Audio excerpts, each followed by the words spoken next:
What's going on, guys? Noobs here, and we have yet another big Nintendo Direct to react to. This one was delayed a little while, so a bunch of the third-party news ended up coming out ahead of time. Nevertheless, there was a ton of stuff that they either announced or, re-announced, depending. And just looking over my notes, it's insane how many games are coming to Switch.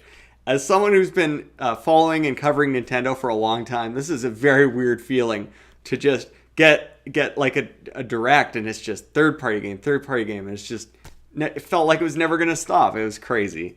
So let's go through everything that was announced. Right off the top, boom! Luigi's Mansion 3 is coming to Switch 2019. It's real, it's happening. I'm hyped. That was my personal favorite moment of the Direct, but there was lots of other stuff that I think other people are going to be excited for as well. Immediately, we headed into a downer section because it was the 3DS section. Starting with Kirby's Epic Yarn is getting a port to 3DS. They're calling this Kirby's Extra Epic Yarn. I am personally of the opinion it should have been the Wii U game because that was all with the touchscreen. Would have been a great fit on 3DS. Nevertheless, what am I going to do? It's just an extra 3DS game. Fine, whatever. I got it on Wii. I'm good. They talked some more about Bowser's Inside Story. Another port, Luigi's Mansion. Another port coming October 12th. And then something about Yokai Watch, which is already out. I don't know. Anyways, thankfully after that, we got back to Switch. They showed what they're calling Splatoon 2 version 4, which looks like just your standard Splatoon update with a bunch of new weapons. I don't know. I'm sure some Splatoon fanatic could explain everything that was shown off on there. To me personally, it was just quite confusing. Then we got, this is one of those third-party announcements that clearly was originally meant to be announced at the Direct, but they showed Mega Man 11 and then said, hey, the demo's already out. Mario Tennis Aces updates are coming. They showed Birdo, Shy Guy, Paratroopa, and Petey Pirahna, all characters that are coming. And they said, this is the part that surprised me, they said they're going to keep adding more of what exactly, I'm not sure, all the way through until June. So this game is definitely getting that Splatoon or ARM style treatment where they're going to keep the online community alive through updates. So I think that's pretty cool. Okay, and then, and this kind of annoys me. I mean, not that I'm complaining. They announced a collection of Capcom beat-em-up games, 7 games coming September 18th. That's fine, that's great, a bunch of arcade classics. But, it's pretty obvious Nintendo just told all the third parties, do whatever you want with your retro stuff. And everybody's doing just all these kind of weird collections of things, or they're throwing one-offs out onto the eShop, and it's just chaos. It's chaos. I miss the cohesive storefront of Virtual Console. Nevertheless, quite a bit of stuff is coming out, retro stuff, so good enough. And then I called it. New Super Mario Bros. Luigi U port is coming, not till January, however. And this one they're calling New Super Mario Bros. U Deluxe. No surprise there, really. Now, it's interesting. They showed Mario, Luigi, and the yellow Toad. No blue Toad to be seen anywhere, but they said Nabbit and Toadette would be playable, and that Toadette could get some kind of crown item, and she would transform into Peachette. Now, I've seen some online speculation about what this means for the Mario lore, and does this suggest then that Toads are like larvae that eventually turn into humanoid, I don't even know what to call them, humanoid Peach type creatures, or is Peach still human and Peachette is some monstrous hybrid? I don't know what's going on there, guys. There's plenty of speculating that we can do, and also since both Nabbit and Toadette / Peachette have special newbie abilities. I mean, surely you're going to want 4 characters that all have the same non-newbie skills. So I'm thinking Blue Toad's got to be in there still, but I'm just a little concerned right now. And then we got the announcement of finally, man, there were a bunch of classic PlayStation franchises that showed up in this Nintendo Direct, starting with Katamari Damacy getting a port in winter for this winter. So that's pretty cool. That's one of those PS2 games that back in the day was like, man, this actually feels like it should be a GameCube game. So it's cool to see it finally on Switch. And then we got a segment talking about the online stuff, none of which was new, really. I mean, September 18th, we already knew the date. They went over the cloud saves, which we know about, and I mean, the mere fact that you're now paying for to play online, which is not a feature, that's just taking away something. They have now shown all 20 of the NES launch games, and they said more will continue to be added. But if you go to their website, like the section that covers the online service, they've got 3 games laid out for October, November, and December, 3 per month. And it's like, man, is that all we're getting? 20 to start and then 3 more added a month? That's pathetic. And by the way, look, among these 20 and these other 9, at least there are some more interesting titles in there, some third-party titles and things that are a bit beyond your balloon fighters. But, like, does anybody really want to play these, like, genuinely put time into them, other than maybe Mario and Zelda? Because to me, most of these NES games are like just kind of a quick gimmick, like, oh, retro. But then you actually get into it and you're like, this isn't very fun to play. Even though they're adding this online play and you can do multiplayer and everything, it's just, there is not a lot of appeal there. Frankly, they could be doing 20 of these a month, and the sooner they get through the NES catalog and move on to, systems I actually want to put time into, the better. But so far, it's not looking very promising. They seem to really believe these NES things are a selling feature. As evidenced by the fact that they showed off, NES controllers for the Switch. They showed them plugging into the Switch so that you can charge them through your Switch. But they're bigger than regular Joy-Cons by far. And they stuck out kind of strangely from the Switch. So I don't really imagine you would want to use them as Joy-Cons. They didn't say you could or could not. I don't know why. It seems like you must be able to, but I'm sure it'd be incredibly uncomfortable. They did not look pleasant. Anyways, it's pure gimmickry. I mean, NES controllers, they're like square. They hurt your hands. It's a cool collectible, let's be real. What am I talking about? I just buy them to put them on the shelf, right?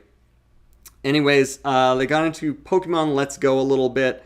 They explained that the partner Pokemon can learn what they're calling secret techniques. These are going to replace HMs for cutting down your trees and all the rest of it. They showed Pikachu surfing in place of like the swim ability. So that's good. That's good that they got rid of HMs. That was like the worst part of all the old Pokemon games. This one is another third-party one that already came out. Diablo 3 is coming. They talked about Super Mario Party. Then they showed the least creative name for a game I've ever seen. It is a working title, they did point out, but it's just called Town. This is a new RPG from GameFreak, and it's an RPG that takes place entirely within one town. I'm assuming it's not a particularly big or long game. I guess that depends on how big the town is. Also, I hope they keep the title. They showed City Skylines is getting a port. Later on, they also got into something else that was already announced, which is Civilization 6 port is coming. In both those cases, man, I hope they take good advantage of the touchscreen. Surely, controllers for those kind of like strategy games are a pain when you're doing anything more complicated than the old original SimCity on Super Nintendo. So let's hope they're gonna take advantage of the touchscreen there. They showed some more of Daemon X Machina. They showed, yes, it's the title, which leaked earlier, Yoshi's Crafted World. Gave a nice trailer for that. Finally, we've gotten a good look at it. Coming spring 2019. And this, at the very least, among all these things, why wasn't this at E3? Just give us this trailer at E3.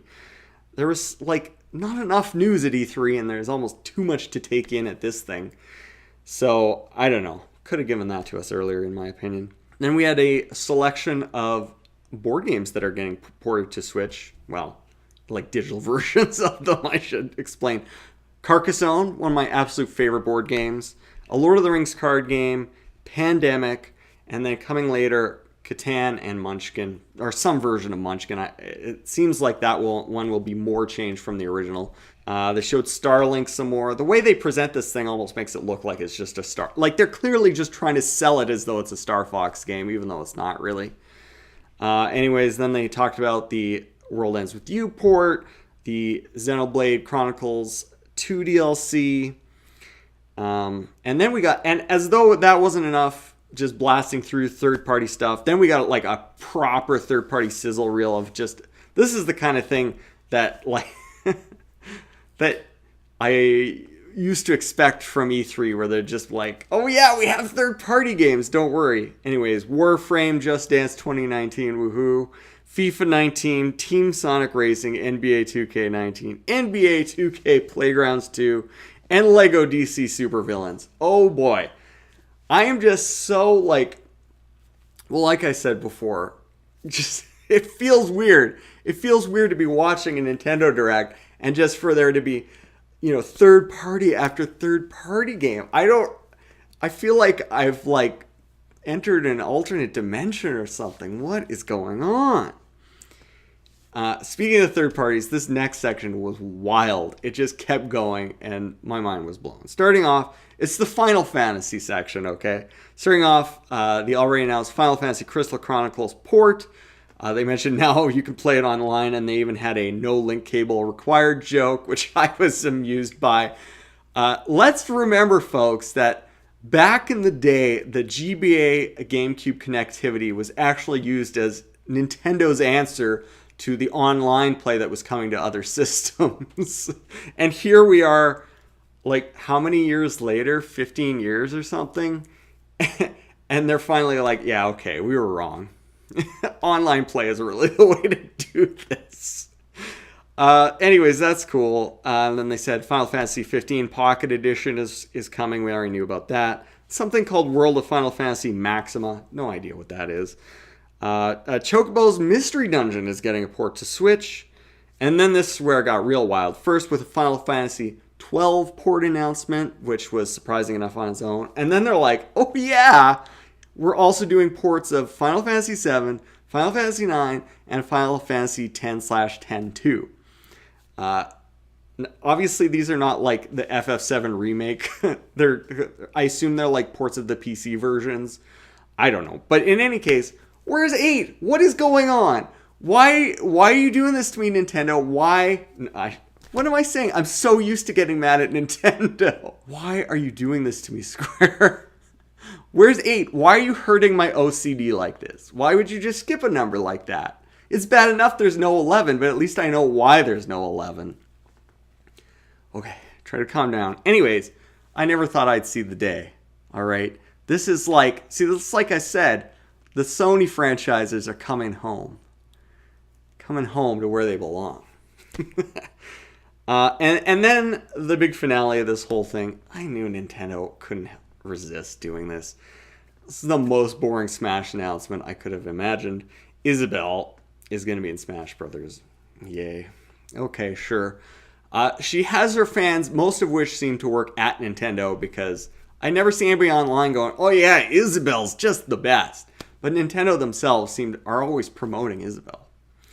Anyways, and then right at the end, they had a little thing with Tom Nook. He's like, I gotta get back to work. Because there's a new Animal Crossing game coming to Switch in 2019. This was rumored, leaked right beforehand, but good to get the official confirmation. It's been so long since there was a new Animal Crossing game on a home console. Remember, it skipped Wii U altogether. I've been predicting an Animal Crossing game continuously for Switch and even back on the Wii U, knowing it had to happen eventually. And finally, it's happening.